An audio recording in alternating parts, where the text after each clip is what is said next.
Ako po si Jati Manuel R. Cappuccino, nasa ika-6 na baitang mula San Roque Elementary School ng Gilian District. Sa Radyo Eskwela sa Isabela, patuloy ang edukasyon. You're listening to SDO Isabela Radio-Based Instruction. Come on, Mape! Yay! Mape paawit, mape pagguhit, mape sayaw at mape lusog ka. When learning continues in Mape Edukalidad. Hey! When learning continues in Mape Edukalidad.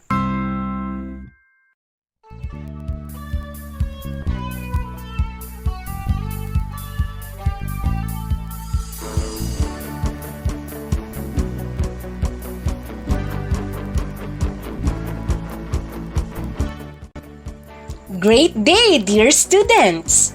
How are you today? Sounds great! Oh, yeah! It is good to know that all of you are safe and healthy. Since you're perfectly fine, I welcome you to Radyo Eskwela sa Isabela. Oh, yeah! And we're back for another Mape Edukalidad episode for PE8. Okay! As we go along for today's lesson, I will be your radio teacher, Vanessa May L. de los Santos, and I will be your guide all throughout the discussion. Wow! Now, are you all ready? Very good! As they say, fasten your seatbelt in a chair where you feel comfortable and be prepared. Okay! But wait, dear learners! Here are some reminders before we start.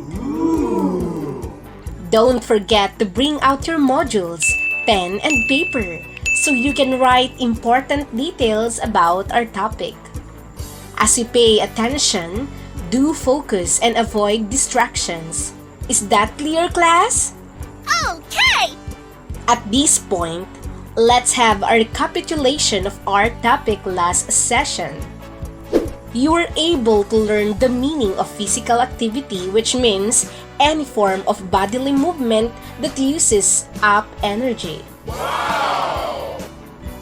It is also a key to physical fitness, or the ability to handle the physical demands of everyday life without becoming overly tired.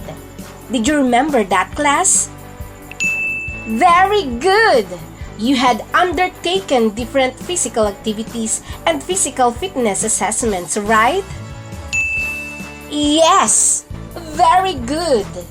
Today, you will learn something new that you will surely enjoy as you test your knowledge and skills in Philippine folk dances. Wow! This will lead you to preserve the cultural unity of the people and to keep you connected to our ancestry and our traditions. Are you familiar with folk dance?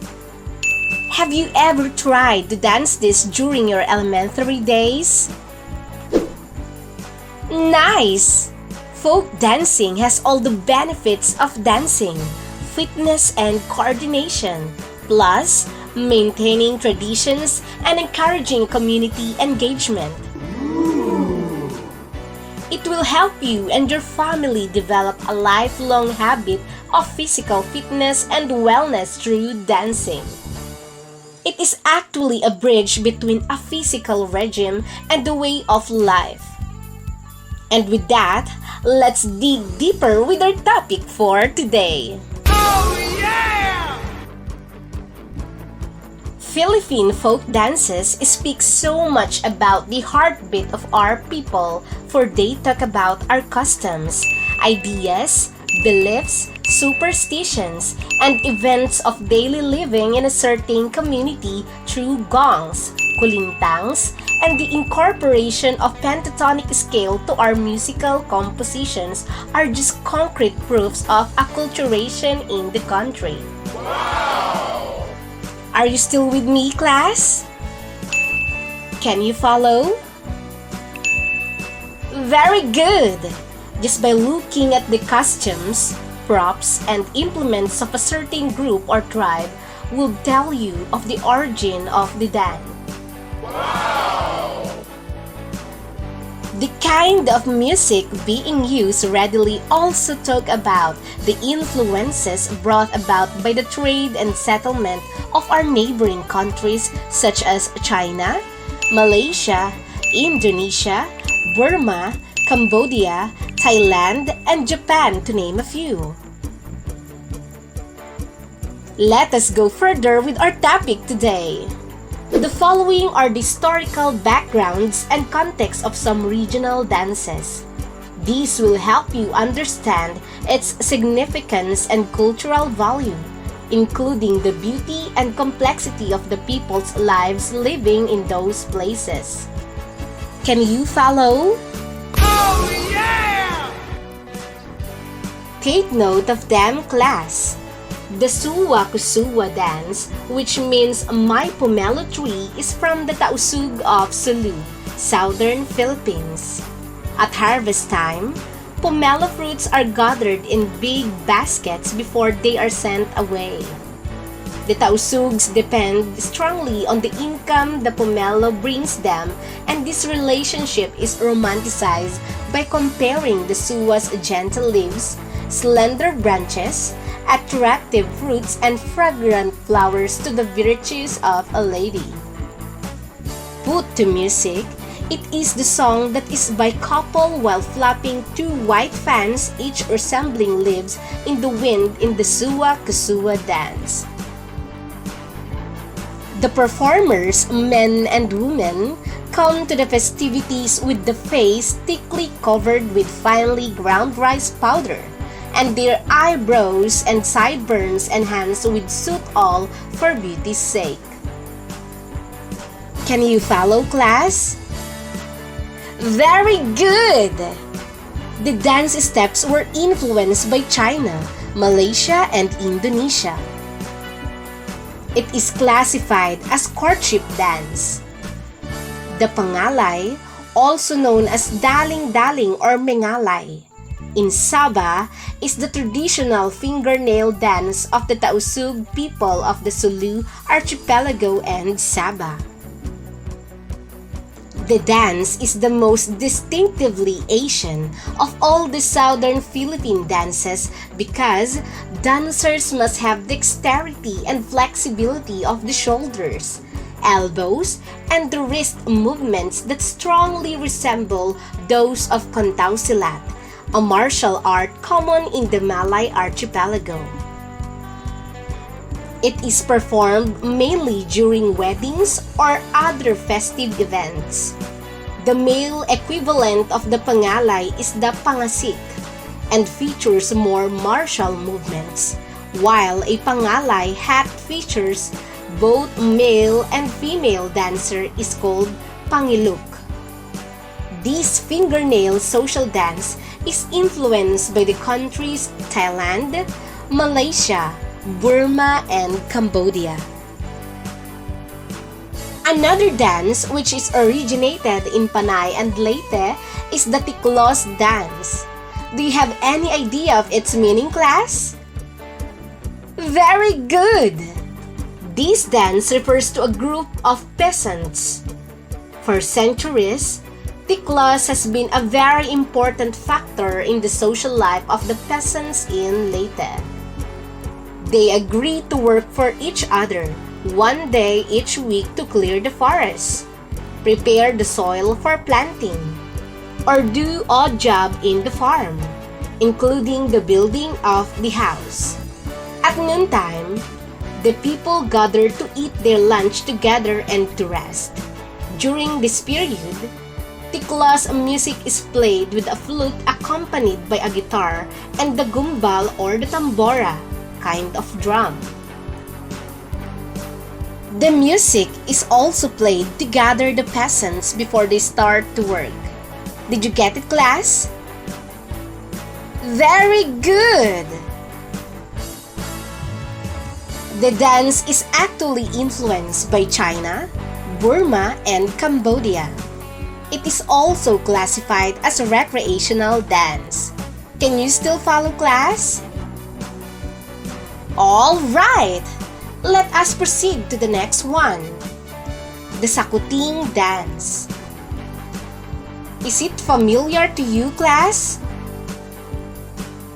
Oh yes, very good! The dance refers to rhythmic sticks producing the accompaniment for the dance.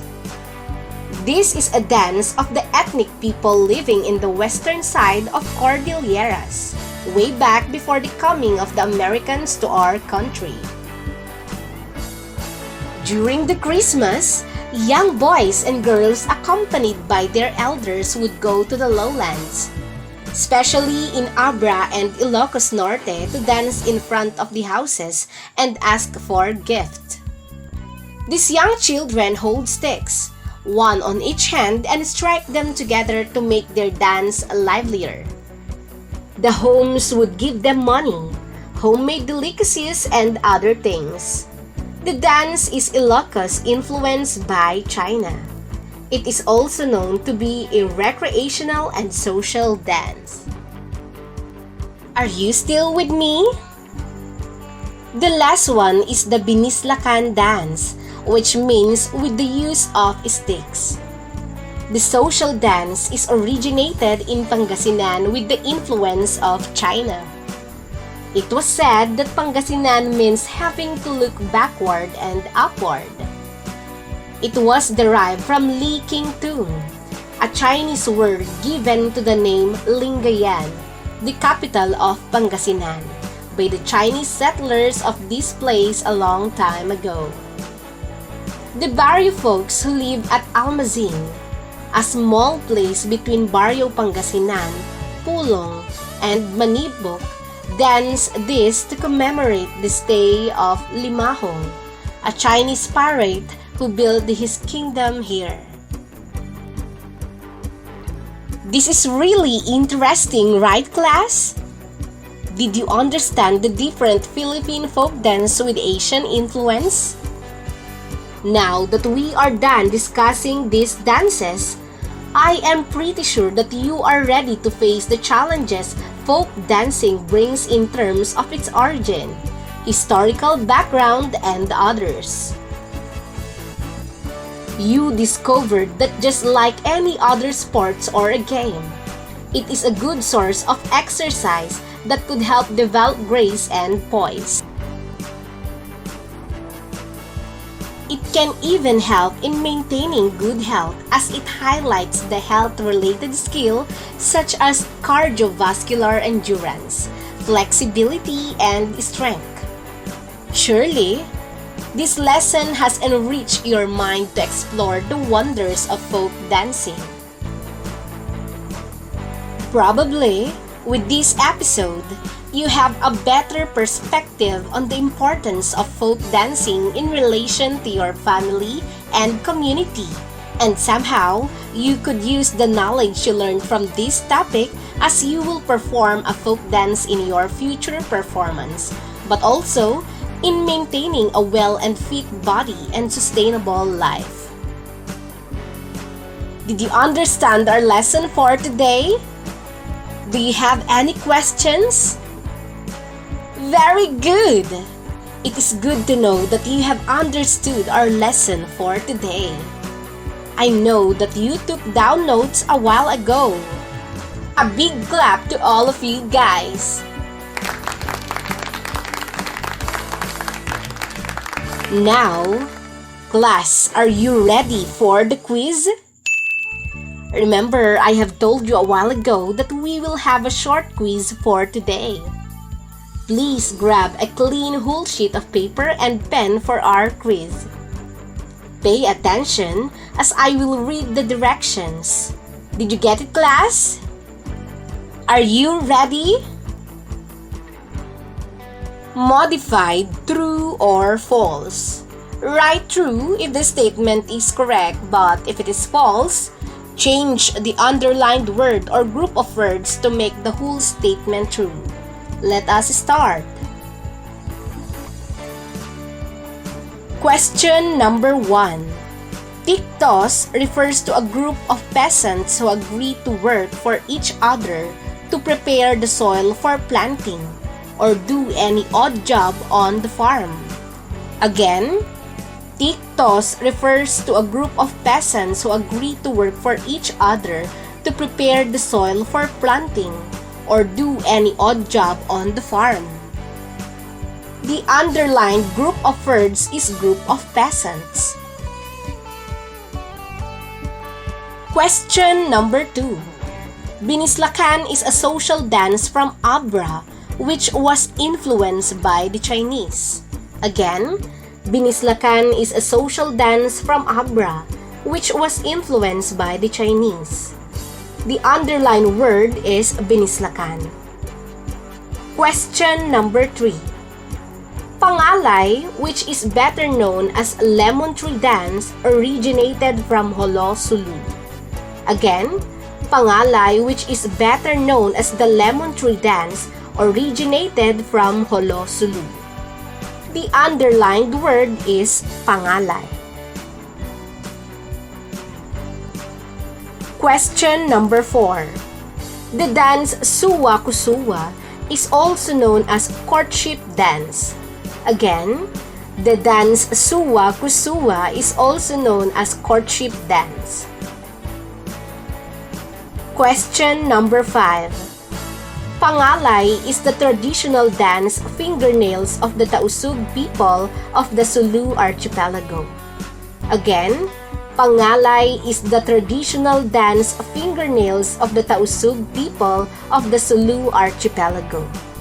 The underlying group of words are fingernails, Tausug, and Sulu archipelago. Did you answer all the questions?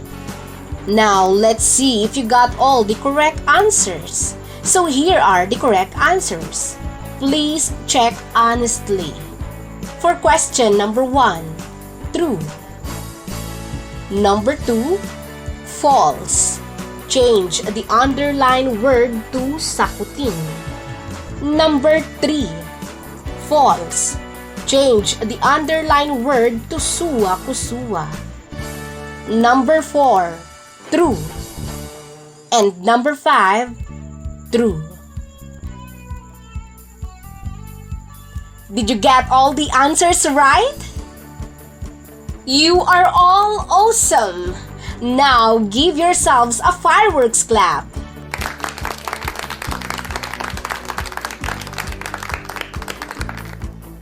And now, we're done with our topic today. I hope and pray that you learned a lot in our lesson today. Till our next lesson on air, grade 8 learners. Keep safe and stay healthy. On behalf of our script writer, Mrs. Marjorie G. Sarsuela, and the whole SDO Isabela RBI production team, this is your radio teacher, Vanessa May L. De Los Santos. For queries or clarifications, you are just one call away from your teachers. Thank you and God bless you all.